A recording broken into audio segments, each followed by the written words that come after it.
There's anger at the government on the streets in Tehran. Pockets of protest after Iran's military admitted it accidentally shot down a civilian plane. They shout for their leaders to resign. Amid the turmoil, Britain's ambassador to Iran was arrested.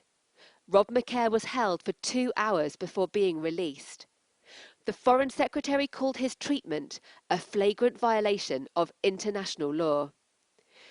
He said the Iranian government is at a crossroads moment. It can continue its path towards pariah status with all the political and economic isolation that entails, or take steps to de-escalate tensions and engage in a diplomatic path forwards. The scenes of protest contrast with these images from last week of nationwide grief. Iranians appeared to unite in horror after the United States killed their most powerful general. The Revolutionary Guard avenged his death by launching missiles at US targets in Iraq. But as they awaited possible retaliation, they accidentally shot down Ukraine International Airline Flight 752. This officer said the plane was mistaken for an incoming cruise missile. When I confirmed what had happened, I really wished I could die myself. I said I wished I could die to not witness such an event. For a lifetime, we've made ourselves ready to die for the people. Today, we're trading our reputation with Almighty God. It's an extraordinary admission of fault about this tragedy after days of denial.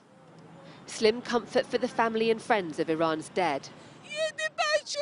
Our children were killed in the sky. That's why we gathered together here. Where do we go? President Trump wants more of them to take to the streets.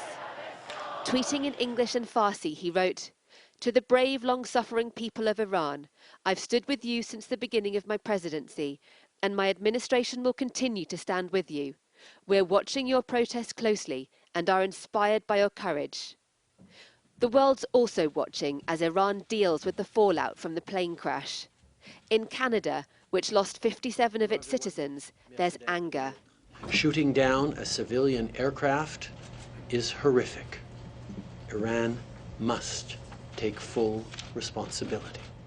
These pictures of the wreckage were released by Ukrainian officials who have a team of investigators on the ground.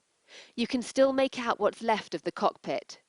Blast marks, documented as evidence. Iran believes the United States shares the blame for stoking tensions in the first place, but its forces fired the fatal shot. Tehran will now have to live with the consequences.